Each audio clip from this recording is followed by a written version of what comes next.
কত বেশি হবে কিয়ামতের ময়দানে যখন সমস্ত নবীদের উম্মতদেরকে যখন একত্রিত করবে তখন 120 কাতার হবে। 120 কাতারের মধ্যে 80 কাতার হবে আমার মদিনাওয়ালা নবীর উম্মত বরাবর, আর 40 কাতার হবে অন্যান্য নবীদের উম্মত। এরপরে আমার নবী হাদিসে মুবারকায় এলান দিচ্ছেন, মাইয়াকরাউ বাবুল জান্নাহ, আমি নবীকে যখন জান্নাতের নিকটে, জান্নাতের দরজার পাশে, জান্নাতের জিনানের পাশে যখন আমি নবীকে যখন নিয়ে যাবে তখন ওই সময় আমি নবী ফেরেশতাদেরকে বলবো, আই ফেরেশতা বলো আমি যাব না। কেন? কারণ এমন কতগুলো আমার উম্মত আছে, আমি নবীর পাগল, আমি নবীর পেছনে নামাজ পড়ে নাই, আমি নবীকে দেখে নাই, কিন্তু আমি নবীকে না দেখেও আমি নবীর জন্য জীবন দিয়ে দেবে, ঠিক কিনা বলেন? সেজন্য আমরা নবীর জন্য পাগল কিনা? কথা বলেন, পাগল কিনা? কারণ ভাইয়েরা, গত 12 রবিউল আউয়ালের দিন আমরা যখন মদিনাওয়ালা নবীর প্রেমিকেরা, মদিনাওয়ালা নবীর যখন আশেকেরা যখন জশ্নে জুলুস ঈদে মিলাদুন নবী করি, কখনো কোনো ব্যক্তি বলতে পারবে না জশ্নে জুলুস করেনেওয়ালা ব্যক্তিরা কখনো কোনো একটা গাড়ির মধ্যে হাত দিয়েছে, কোনো একটা মানুষের শরীরে হাত দিয়েছে, এমন কোনো নজির নেই, এমন কোনো প্রমাণ নেই। ব্রাহ্মণবাড়িয়া কসবাতে যখন জশ্নে জুলুসের ঈদে মিলাদুন নবীর যখন র্যালি যখন আসতেছে তখন দুশমনে রাসূল যাদেরকে জঙ্গি বলা হয় এমন কতগুলো নামদারি মুসলমানের এজিদের বাদশারা আল্লাহর রাসূলের জুলুসের মধ্যে আক্রমণ করেছেন, ঠিক কি না? ভাইরা,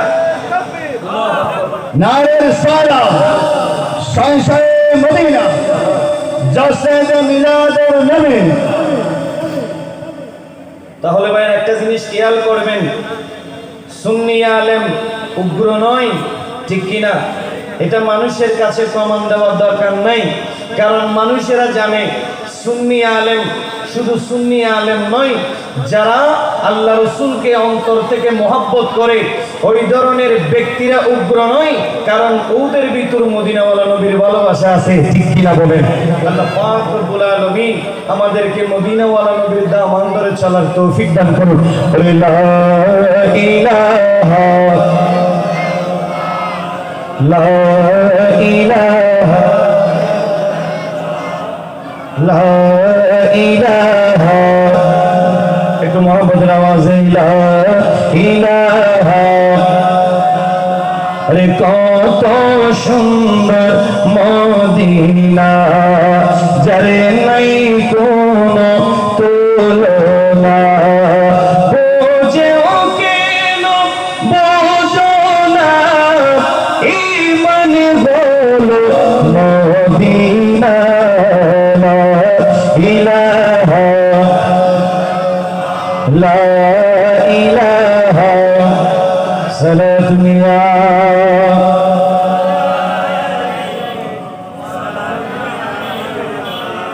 তাহলে ভাইরা আমার বলতে চেয়েছিলাম, এ আমার ভাইরা, আমার আল্লাহ পাক রব্বুল আলামিন বলেন, বিআউয়ালি আমরি দাওয়াতু ইব্রাহিম, বড় করে বলেন সুবহানাল্লাহ। আমার নবী বলছেন, এ আমার উম্মত, আমি কি তোমাদেরকে আমার প্রথম অবস্থা থেকে কি জানিয়ে দেব না? আমি তোমাদেরকে আমার প্রথম অবস্থা থেকে আমি তোমাদেরকে জানিয়ে দেব দাওয়াতু ইব্রাহিম। এই আমার ভাইরা, আমি মদিনাওয়ালা নবী হযরত ইব্রাহিম আলাইহিস সালামের সুসংবাদ, ঠিক কিনা বলেন? আমি ইব্রাহিম আলাইহিস সালামের দোয়া, ঈসা আলাইহিস সালামের সুসংবাদ। কারণ আমি ইব্রাহিম নবী আল্লাহর ঘর যখন নির্মাণ করলাম, আল্লাহর ঘর নির্মাণ করে আল্লাহর দরবারে হাত তুলে বললাম, ও আল্লাহ, আপনি যেমন একজন নবীর বার্তা দিয়েছেন, ওই নবীটা আমি ইব্রাহিম নবীর নসল দিয়ে দুনিয়ার জমিনে প্রেরণ করবেন। উচ্চ আওয়াজে বলেন সুবহানাল্লাহ। শুধু তাই নয়, আমার নবী বলেন, এ আমার উম্মত, ঈসা বরুয়া উম্মিয়াল্লাতি, আমার নবী বলেন, আমি ঈসা নবীর সুসংবাদ।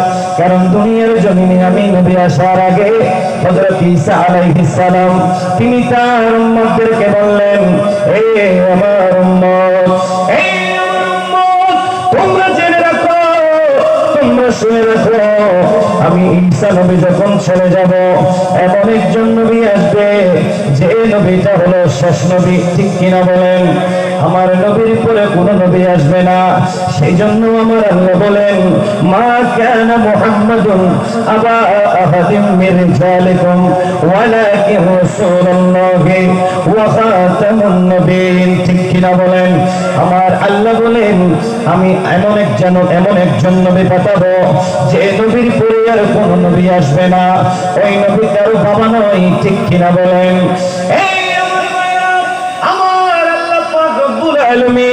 পৃথিবীর জমিনে আমার নবীকে পাঠিয়েছেন শেষে, কিন্তু বানাইলেন আমার নবীকে আগে। কিন্তু সিস্টেম অনুযায়ী আমার আল্লাহ পাক রব্বুল আলামিন আদমকে সবার আগে পাঠিয়েছেন, আমার নবীকে সবার শেষে পাঠিয়েছেন। তাহলে ভাইয়েরা বুঝতে হবে, আমার নবী সাল্লাল্লাহু আলাইহি ওয়াসাল্লাম বললেন, আমি কখন থেকে নবী জানো না?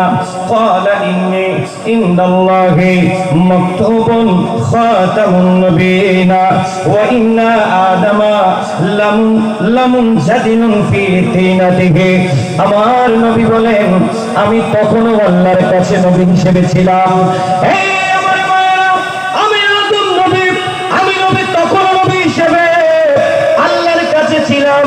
যখন আদম খামিরের মধ্যে ছিল, যখন আদম মাটির মধ্যে ছিল, তখনও কিন্তু আমি নবী আল্লাহর কাছে নবী হিসেবে আমি ছিলাম। কারণ আমাকে পরিপূর্ণ করে, আমাকে সব কিছু দিয়ে আমার আল্লাহ দুনিয়ার জমিনে পাঠাবে। ঠিক কিনা বলেন? কারণ আমার নবীর কোনো মেসাল নাই। ঠিক কিনা বলেন? আমার নবীর কোনো তুলনা নাই। শায়ের বলে, হবে না আর দ্বিতীয় আমার নবীর মতো। ঠিক কিনা বলেন? সবাই বলেন, হবে না আর দ্বিতীয় আমার নবীর মতো, হবে না আর দ্বিতীয় আমার নবীর মতো।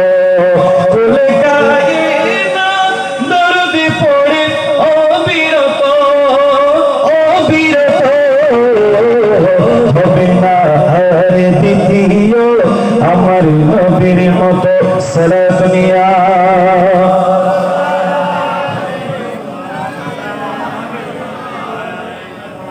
তাহলে ভাইরা, আমার নবীর আগমনকে কেন্দ্র করে আনন্দের মাহফিল। ঠিক কিনা বলেন? এটা আমার নবীর মিলাদুন নবীর মাহফিল। এই মিলাদুন নবীর মাহফিলকে যারা মুহাব্বত করবেন, ভালোবাসবেন, এই মাহফিলে যারা শরীক শামিল হবেন, হযরত সিদ্দিক আকবর বলেন, মান আনফাকা দিরহামান মাওলাদান নবী সাল্লাল্লাহু আলাইহি ওয়াসাল্লাম।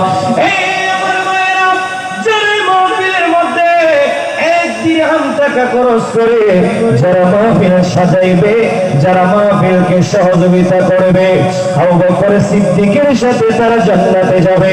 উচ্চ আওয়াজে বলেন সুবহানাল্লাহ। তাহলে ভাইরা, এই মাহফিল মদিনাওয়ালা নবীর মাহফিল। এই মাহফিলের কোনো দলিল নাই, কারণ এই মাহফিলের দলিল হলো মুমিনের কপাল। ঠিক না? মুমিনের কি কপাল?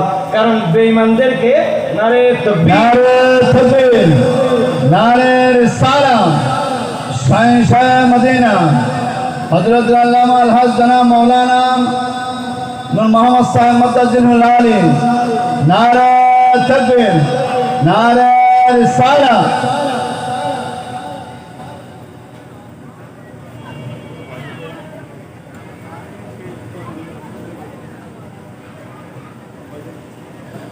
সালাতুনিয়া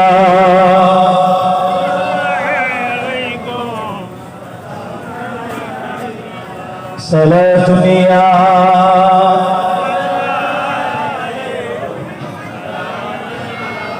লা ইলাহা, একটু মোহাম্মদ আওয়াজে লা ইলাহা।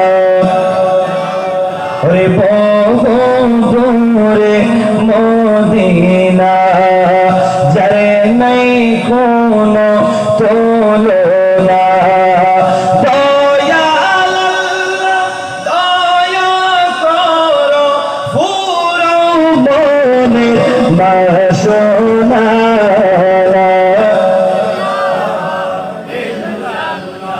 লা ইলাহা সালাতুনিয়া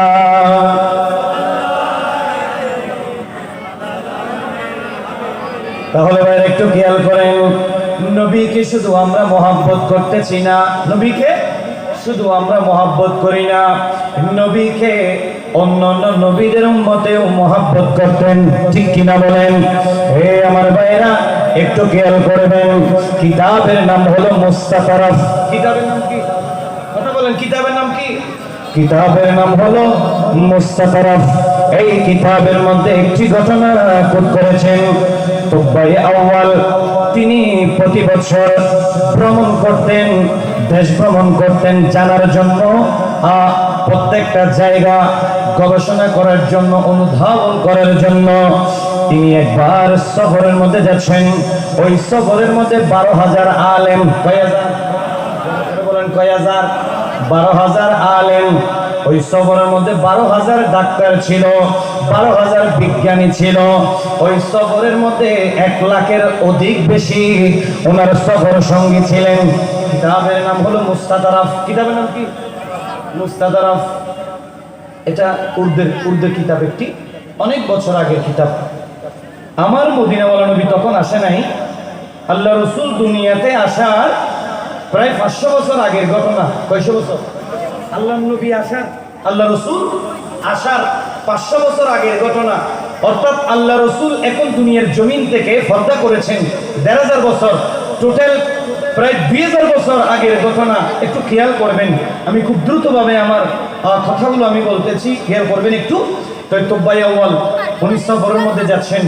উনি একটা জায়গার মধ্যে যখন যায়, তখন যেই দেশের মধ্যে যাচ্ছেন ওই দেশের সরকার ওনাকে, উনি কারণ একজন এক জায়গার মধ্যে উনি এক বাদশা ছিলেন, তখন উনি অন্য একটা দেশের মধ্যে যখন যায়, তখন ওনাকে হাজার হাজার মানুষ পাঠিয়ে ইস্তেকবাল দিয়ে, মারহাবা জানিয়ে, অভিনন্দন জানিয়ে ওনাকে সম্মান দিচ্ছেন, ইজ্জত দিচ্ছেন।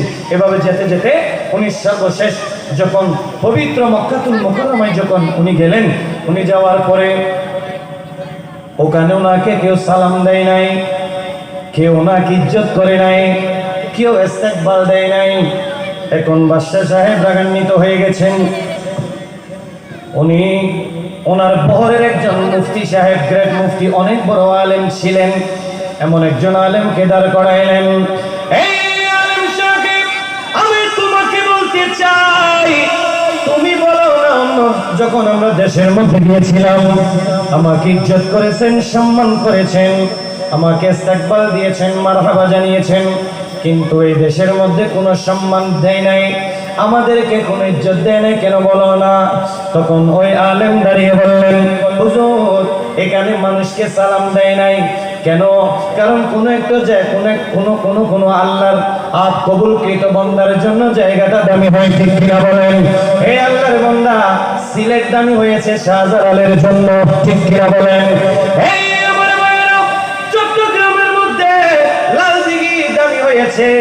আমানতের জন্য, ঠিক কিনা বলেন? কারণ ভাইরা, সেই আল্লাহর গুলের সাথে বেয়াদবি করে এমন ছেলে আছে না নাই? বড় করে বলেন, আছে না নাই? একটা জিনিস খেয়াল করবেন, আমরা মনে করেছিলাম অনেকে আমরা পায়ের মধ্যে হারা ছিলাম, দেশ স্বাধীন হয়েছে, দেশ স্বাধীন হয়েছে এভাবে বলে বলে আমরা আনন্দ করেছি, কিন্তু দেশ স্বাধীন হওয়ার পরে দেখা যাচ্ছে তারা সর্বপ্রথম আল্লাহর বলির বিরোধিতা, আল্লাহর বলির সাথে দুশ্মনী, ঠিক কিনা বলেন? এই ভাইয়েরা, 500 বছর আগে আপনি আপনার আত্মীয় বাপদাদার নাম একটু জিজ্ঞেস করে দেখবেন, নামের আগে শ্রী শ্রী, ঠিক কিনা বলেন? কারণ তারা পড়তো যা দেবী সর্বভূতে শান্তি রূপে অঙ্গমস্ত সেই নমো নমো অল্লং সিস্টেম ফরমং, তারা এগুলো পড়েছিলেন। হযরত শাহজালাল এসে, শাহফরান এসে, শাহ মানব গরিবুল শাহ মিসকিন এসে বাংলাদেশের জমিনকে একেবারে উলটপালট করে দিয়ে বেদুইনদেরকে দাফন করে মুসলমানের মাথায় টুপি পরিয়ে মুসলমান বানিয়েছেন, ঠিক কিনা বলেন? কিন্তু আজকে আপনারা বাংলাদেশের মধ্যে যে কাজ করতেছেন, আমাদের জানা হয়ে গেছে, আপনারা মাথায় টুপি দিয়েছেন, মুসলমান দাবি করেন, কিন্তু আপনাদের ভিতরে মুসলমানিত্ব নাই, কারণ আপনারা হলেন ইহুদি খ্রিস্টানের দালাল। যদি আপনারা ইহুদি খ্রিস্টানের দালাল যদি না হতেন, তাহলে আল্লাহর বলির সাথে বেয়াদবি করতেন না, ঠিক কিনা বলেন? আমার ভাইরা, আল্লাহর বলিরা হলো আমাদের মাথার তাজ, ঠিক কিনা? আল্লাহর বলিরা আমাদের মাথার কি তাজ?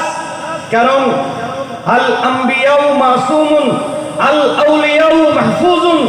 এই স্বয়ং আমার আল্লাহ বলে দিচ্ছেন, যারা আল্লাহর ওলির সাথে বিয়াদবি করে, ইন্নাল্লাহ তাআলা ক্বালা মান আদা লি ওলিয়ান ফাকাদ আযানতুহু বিল হারব। সুবহানাল্লাহ। কারণ আল্লাহর ওলির সাথে যারা বিয়াদবি করে তাদের সাথে যুদ্ধ মেম্বারে করবে না, চেয়ারম্যানে করবে না, প্রশাসনে করবে না, রাজা করবে না, তাদের সাথে যুদ্ধ করবেন তিনি কে? বড় করে বলেন কে? আল্লাহ আমার ভাইদেরকে বুঝার জন্য তৌফিক দান করুক। একটু সামনের দিকে আসেন, খেয়াল করবেন। তখন ভাইরা তুব্বাই আউয়াল বলছেন, এই আলেম সাহেব তুমি একটু বলো, কেন আমাদেরকে সালাম দেয় নাই, ইজ্জত করে নাই, মারহাবা দেয় নাই, ইস্তেকবাল দেয় নাই? তখন ওই আলেম সাহেব বলছেন, হুজুর বেয়াদবি মাফ করবেন, এখানে এমন একটা জায়গা আছে, এমন একটা চার বিশিষ্ট ঘর আছে, যেই ঘরটা হলো এমন একটা লা ইলাহা ইল্লাল্লাহর ঘর, যিনি দুনিয়া বানিয়েছেন। বড় করে বলি সুবহানাল্লাহ। এরপরে বাদশা সাহেব বলছেন, আমি এই ঘর রাখবো না, এই ঘর কি আমি দুনিয়ার জমিনে রাখবো না? ওই আল্লাহর বান্দা, এই বাদশা সাহেব তুমি কি জানো না, আব্রাহাম বাদশা যখন আল্লাহর ঘরের সাথে বিয়াদবি করার জন্য এসেছিল, আল্লাহ বলছেন আমি তোমাদেরকে মানুষ দিয়ে আক্রমণ করবো না, মানুষ দিয়ে মারবো না, ছোট ছোট পাখি দিয়ে আমি তোমাদেরকে ধ্বংস করে দেবো।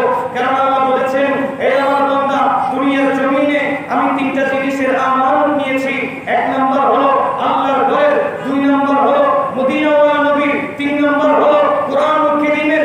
আল্লাহ বলেছেন দুনিয়ার জমিনের সমস্ত কোরআন তুমি জ্বালিয়ে দিতে পারো, কিন্তু হাজার হাজার আলেম বলে কোরআন আছে না নাই? কথা বলেন, আছে না নাই? সেজন্য আমার আল্লাহ তিনটা জিনিসের আমানতের দায়িত্ব নিয়েছেন। এই আল্লাহর বান্দা বুঝতে হবে, ওই বাদশা সাহেব যখন আল্লাহর ঘরের সাথে যখন বিয়াদবি করেছেন, আল্লাহর ঘর ভেঙে দেওয়ার জন্য যখন সামনে যখন দুইটা যখন পা বাড়াইলেন, তখন ওনার নাক দিয়ে কান দিয়ে ব্লাইডিং বের হতে শুরু হয়ে গেল। তখন ওনার পিছন থেকে ওনার মুরিদরা যখন সরে যাচ্ছে, বাদশা সাহেব বলছেন, তোমরা পিছনে যাচ্ছ কেন? তখন বলছেন, হুজুর বিয়াদবি মাফ করবেন, আপনার শরীর থেকে যে রক্তগুলো বের হচ্ছে, এগুলো ভূকম্পের কারণে সামনে যাওয়া যাচ্ছে না, সেই জন্য আমরা পিছনে যাচ্ছি। তখন বাদশা সাহেব উনি সামনে এসে আরেকজন আলেমকে দাঁড় করালেন, তো আমার রক্তগুলো কিভাবে বন্ধ করবো? তখন তিনি বলছেন, তুমি মেম্বারের সাথে বিয়াদবি করো নাই, তুমি চেয়ারম্যানের সাথে বিয়াদবি করো নাই, তুমি বিয়াদবি করেছো কার সাথে? বলেন, আল্লাহর সাথে বিয়াদবি করেছো। ইয়া আইয়ুহাল্লাযীনা আমানু তুবু ইলাল্লাহি তাওবাতান নাসুহা, তুমি আল্লাহর কাছে তওবা করো সঠিকভাবে, দেখবে তুমি হাত তুলতে দেরি আল্লাহ মাফ করতে শুরু করবে। কারণ আল্লাহ হলো লা তাকনাতু মিন রাহমাতিল্লাহ। আল্লাহ বলেন গুনাহ করেছো ঠিক আছে, কিন্তু আমি আল্লাহর রহমত থেকে তোমরা নিরাশ হয়ে না, আমি সদা সর্বদা তোমাদেরকে দয়া করার জন্য আমি আল্লাহ বসে আছি। ঠিক কি না বলেন? এরপরে ভাইরা উনি এই বাদশা সাহেব তুব্বাই আউয়াল, তিনি যখন আল্লাহ দরবারে হাত তুলেছেন, সাথে সাথে ওনার রক্তগুলো বন্ধ হয়ে গেছে। এরপর তিনি খুশি হয়ে আল্লাহর ঘরের মধ্যে তিনি ইলাপ করে দিয়েছেন। তিনি আল্লাহর ঘরে কালো ইলাপ করে দিয়েছেন। সর্বপ্রথম তিনি আল্লাহর ঘরে ইলাপ করে দিয়েছেন, ওনার নাম হলো তুব্বাই আউয়াল। সুবহানাল্লাহ। এরপরে তারা সবাই মিলে যখন মদিনাতুল মুনাওয়ারায় যখন গেলেন, খেয়াল করবেন মায়েরা, শেষে মজা আছে, ওরা যখন মদিনাতুল মুনাওয়ারায় যখন গেলেন, ওরা রাত যাপন করার জন্য যখন কি করতেছেন, ওই সময় আলেমরা যখন গর্ত খনন করতেছেন, ওই গর্তের মাটিগুলো যখন নাগের গলার নিচে যখন নিলেন, দেখা যাচ্ছে ওই মাটি থেকে মদিনাওয়ালা নবীর শরীর মোবারকের গুণ। কিন্তু এখন আমার নবী আসে নাই, কারণ আমার নবী আসার 500 বছর আগে তারা গর্ত খনন করতেছেন। কয়েকদিন পরে বাদশা সাহেব বলছেন, এই আমার মুরিদরা চলো আমরা আমাদের দেশে চলে যাব। তখন আলেমগণ বললেন, হুজুর আমরা যাব না। কেন? এই জায়গার মধ্যে আমার আল্লাহ ঘোষণা দিয়েছেন কোরআনুল কারীমে এমন একজন নবী আসবেন, যে নবীটা হলো শেষ নবী। উনি মক্কাতুল মুকাররমা থেকে মদিনাতুল মুনাওয়ারায় তিনি হিজরত করবেন, তিনি এই জায়গার মধ্যে আসবেন। এরপরে ওই আলেমগণ কে বলছেন, বাদশা সাহেব, এই আলেম সাহেব তোমরা কি জানো না তুমি তো মরে যাবে, তোমরা তো কেউ থাকবে না। তখন আলেমগুলো বলছেন, আমি মরে যাব, কিন্তু আমার ছেলে থাকবে। উনি মরে যাবে, ওনার ছেলে থাকবে, তবে আমি মরে গেলে কি হবে? কিন্তু আমার কবরটা তো মদিনাতুল মুনাওয়ারায় হবে। আমার মদিনাওয়ালা নবী যখন আসবেন মদিনা শরীফে, তখন আমার নবী নুরানি কদম মুবারকের চুল লেগে আমাদের কবরটা জান্নাতের আলা মাকাম হয়ে যাবে। সুবহানাল্লাহ। সেজন্য আমরা এই জায়গা ছাড়তে চাই ওরা করে বলে জানতে চাই না। সেজন্য ওই বাদশা সাহেব ওদেরকে 100টি ঘর নির্মাণ করে দিয়েছেন, ওখানে একটা দুটো সৃষ্টিঘর নির্মাণ করে দিয়েছেন। বাদশা সাহেব উনি আল্লাহ রাসূল আসার 500 বছর আগে একটা চিঠি লিখে ওখানে যিনি গ্রেট মুফতি ছিলেন ওনার হাতে ওই চিঠিটা যখন দিয়েছিলেন, দিয়ে বললেন, এই আলম সাহেব আমি তোমাকে এই চিঠিটা দিয়ে যাচ্ছি, এই চিঠিটা ওই নবী যখন আসবে তুমি তোমার ছেলে রেখে দেবে, উনি ওনার ছেলে রেখে দেবে, উনি ওনার ছেলে রেখে দেবে, এভাবে যেতে যেতে যখন ভাইরা যখন ওই নবী যখন আসবে ওই নবীর হাতে আমি বাদশা তুব্বাই আউয়ালের চিঠিটা একটু পৌঁছে দিও, বড় বড় বলছি। তখন ভাইরা বাদশা সাহেব উনি চলে গেলেন। একজন আলেম যাচ্ছেন, যেতে যেতে যেতে যেতে এমন একটা সময় এসে গেল, আমার মদিনাওয়ালা নবী মক্কা ছেড়ে যখন মদিনে যখন আসলেন, তখন আমার মদিনাওয়ালা নবী তখন ওই বাদশা সাহেব যে দুইটা ঘর বিশিষ্ট ঘর করে দিলেন, ওই ঘরের উঠানের মধ্যে যখন উটনিটা এসে যখন বসলেন, তখন ওই উটনিটি যখন বসে গেলেন, আমার মদিনাওয়ালা নবী নামলেন, তখন ওই আলেম যিনি গ্রেট মুফতি ছিলেন ওনার নসল দিয়ে এসেছেন হযরত আবু আইয়ুব আনসারী, বড় বড় সুবহানাল্লাহ।